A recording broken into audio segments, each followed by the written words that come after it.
আসসালামু আলাইকুম। সংবাদে আপনাদের সবাইকে স্বাগত জানাচ্ছি। আমি ফিরোজ তোহা। শুরুতেই সংবাদ শিরোনাম।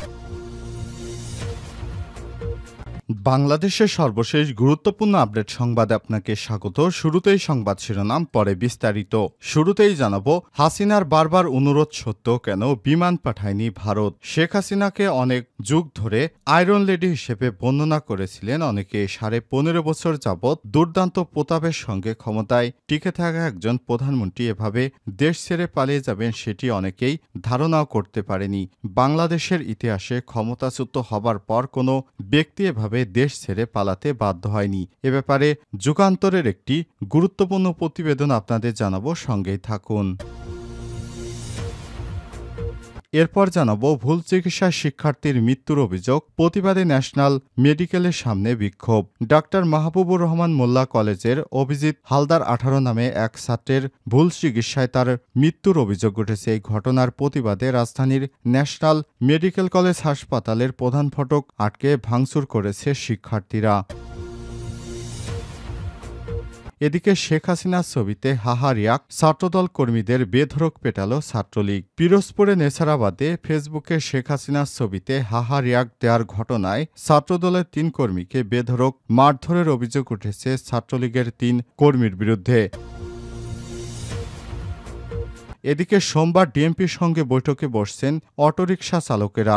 ব্যাটারি চালিত যানবাহন বন্ধে হাইকোর্টের আদেশ প্রত্যাহার ছাড়াও বিআরটিএ কর্তৃক লাইসেন্স ও যৌক্তিক রুট পারমিটের দাবিতে ঢাকা মেট্রোপলিটন পুলিশ ডিএমপির সঙ্গে বৈঠকে বসছে অটোরিকশা চালকেরা। 25 নভেম্বর বেলা 11টায় ওই বৈঠক অনুষ্ঠিত হওয়ার কথা রয়েছে। এবারে জানাবো, 5 বিসিএস এ নিয়োগ পাবে 18,149 জন। 5টি বিসিএস এর মাধ্যমে ক্যাডার পদে 12,710 জন এবং নন ক্যাডারে 5,439 জন সহ মোট 18,149 জনকে নিয়োগ দেবে সরকার। রোববার 24 নভেম্বর সচিবালয়ে জনপ্রশাসন মন্ত্রণালয়ের সিনিয়র সচিব মোহাম্মদ মোখলেসুর রহমান এক সংবাদ সম্মেলনে সব তথ্য জানিয়েছেন। এবং সর্বশেষ জানাবো, অবাধ ও সুষ্ঠু গ্রহণযোগ্য নির্বাচন করতে চাই বললেন সিসি নাসিরুদ্দিন। দেশে অবাধ ও সুষ্ঠু গ্রহণযোগ্য নির্বাচনের আয়োজনের প্রতিশ্রুতি দিয়েছেন নবনিযুক্ত প্রধান নির্বাচন কমিশনার সিসি এএসএম মোহাম্মদ নাসিরুদ্দিন। রোববার 24 নভেম্বর দুপুরে সুপ্রিম কোর্টের জাজেস লাউঞ্জে আনুষ্ঠানিকভাবে শপথ নেওয়ার পর গণমাধ্যম কর্মীদের সঙ্গে আলাপকালে তিনি এই প্রতিশ্রুতি দেন। প্রিয় দর্শক, এতক্ষণ শুনছিলেন সংবাদ শিরোনাম, এবারে বিস্তারিত। তবে তার আগে বন্ধুরা, অনুরোধ থাকবে সংবাদটিতে একটি লাইক দিন। এই চ্যানেলে আপনি নতুন হয়ে থাকলে আমাদের সংবাদটি দেখতে দেখতে চ্যানেলটি সাবস্ক্রাইব করে রাখুন। হাসিনা বারবার অনুরোধ সত্ত্বেও কেন বিমান পাঠায়নি ভারত। শেখ হাসিনাকে অনেকেই গত 1 যুগ ধরে আয়রন লেডি হিসেবে বর্ণনা করেছিলেন। 15.5 বছর যাবৎ দুর্দান্ত প্রতাপের সঙ্গে ক্ষমতায় টিকে থাকা একজন প্রধানমন্ত্রী শেখ হাসিনা এভাবে দেশ ছেড়ে পালিয়ে যাবেন সেটি অনেকেই ধারণা করতে পারেননি। বাংলাদেশের ইতিহাসে ক্ষমতাচ্যুত হওয়ার পর কোনো ব্যক্তি এভাবে দেশ ছেড়ে পালায়নি। ছাত্র জনতার তীব্র আন্দোলনের মুখে গত 5 আগস্ট শেখ হাসিনা এবং তার বোন শেখ রেহানা প্রতিবেশী দেশ ভারতে পালিয়ে যেতে বাধ্য হন। 5 আগস্ট দুপুর পর্যন্ত দফায় দফায় নিরাপত্তা চেয়ে ভারতীয় কর্মকর্তাদের সঙ্গে শেখ হাসিনা আলোচনা করেন।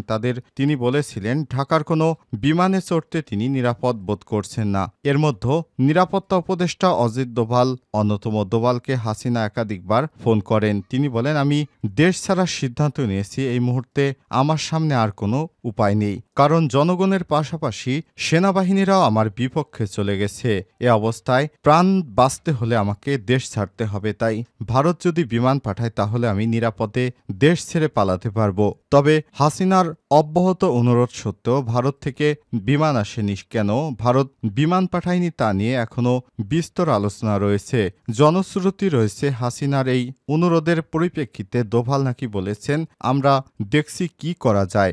দিল্লি যখন এ নিয়ে একটি উচ্চ পর্যায়ের বৈঠকে বসে নেওয়া হয় বিরোধী রাজনৈতিক দলগুলোর মতামত। এরপর বলা হয় ভারতের পক্ষে নানা কারণে বিমান পাঠানো ঠিক হবে না। বাংলাদেশকে বলা হোক তারা নিজ দায়িত্বে যেন শেখ হাসিনাকে নিরাপদে দিল্লি পাঠিয়ে দেয়। ঢাকাও তখন অগ্নিগর্ভ, যে কোনো মুহূর্তে বিক্ষুব্ধ জনতা গণভবন দখল করে নিতে পারে, এমনকি সেনানিবাসে নেয়ার পরও পরিস্থিতি কি দাঁড়ায় তা নিয়ে চিন্তিত হয়ে পড়েছে সেনা নেতৃত্ব।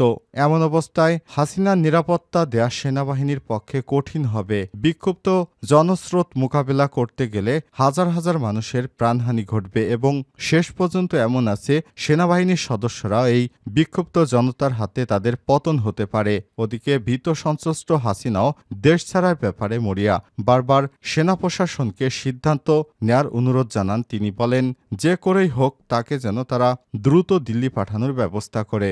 জেনারেল ওয়াকারুজ্জামান বিষয়টি নিয়ে তার সহকর্মীদের সঙ্গে কথা বলেন। সবাই তখন এক বাক্যে হাসিনাকে বিদেশে পাঠিয়ে দেওয়ার ব্যাপারে একমত হন। এরপরেই বাংলাদেশের নিজস্ব বিমানে হাসিনাকে দিল্লি পাঠানো হয়। প্রশ্ন হচ্ছে হাসিনাকে নিয়ে ভারত কেন বিমান পাঠালো না? কূটনৈতিক সূত্রগুলো বলছে ভবিষ্যতে রাজনীতির কথা ভেবে তারা এই সিদ্ধান্ত নিয়েছে। ভারতীয় নেতৃত্ববৃন্দ যখন যুক্তি দেখিয়েছিলেন হাসিনাকে যদি ভারত তার নিজস্ব বিমানে উঠিয়ে নিয়ে যায় তখন আন্তর্জাতিক মহলে নানা প্রশ্ন উঠতে পারে। বলা হয় একটি রাষ্ট্র থেকে এভাবে তৃতীয় আরেকটি দেশ ক্ষমতাচ্যুত কোনো প্রেসিডেন্ট বা প্রধানমন্ত্রীকে নিরাপদে উদ্ধার করতে পারবে না। সেটি দেশটির মধ্যে তাদের সার্বভৌমত্বর প্রশ্ন উঠবে। এমনিতেই বাংলাদেশের মানুষ ভারত বিদ্বেষী। এছাড়াও অন্য একটি কারণ ছিল ভারত প্রমাণ করতে চেয়েছিল বাংলাদেশে তাদের প্রধানমন্ত্রী এভাবে পুশ করেছে। সুতরাং এই বিষয়টি তারা আন্তর্জাতিক মহলে দেখানোর জন্যই সেদিন বিমান পাঠায়নি যে বাংলাদেশের মানুষজনই শেখ হাসিনাকে ভারতে পাঠিয়ে দিয়েছে। ভারত নিজেরা শেখ হাসিনাকে ভারতে আশ্রয় দেয়নি।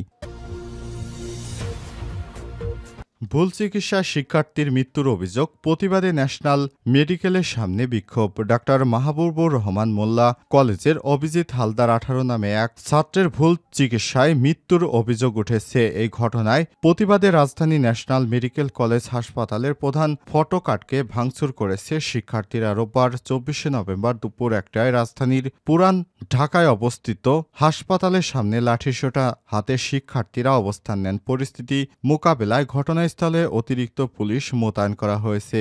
শিক্ষার্থীদের অভিযোগ অভিজিৎ হাওলাদার ডেঙ্গু জ্বরে আক্রান্ত হয়ে ন্যাশনাল মেডিকেল ইনস্টিটিউট হাসপাতালে ভর্তির 2 দিন পর 18 নভেম্বর মারা যান তিনি। ভুল চিকিৎসায় তার মৃত্যু হয়, কিন্তু বিষয়টি হাসপাতাল কর্তৃপক্ষ ধামাচাপা দেওয়ার চেষ্টা করছে। চ্যানেল 24-কে দেয়া এক সাক্ষাৎকারে একজন বলেন, আমরা আমাদের বন্ধুর মৃত্যুতে শান্তিপূর্ণভাবে আমরা একটি দাবি রাখি। আজকে আন্দোলন করতে আসার সময় পুলিশের সঙ্গে আমাদের কথা হলো, শান্তিপূর্ণভাবেই আমরা এগিয়ে আসি, কিন্তু কবি নজরুল সরকারি কলেজ সোহরাওয়ার্দী কলেজের ছাত্রদলের কর্মীরা এসে আমাদের উপর হামলা চালায়। আমাদের কারো হাতে লাঠি ছাড়া কিছুই নেই, তবে তাদের হাতে রামদা চাপাতি ছাড়াও বিভিন্ন দেশীয় অস্ত্র রয়েছে। পুলিশ তাদের সাহায্য করেছে, এতে বেশ কয়েকজন শিক্ষার্থীও আহত হয়েছে বলে জানা গেছে।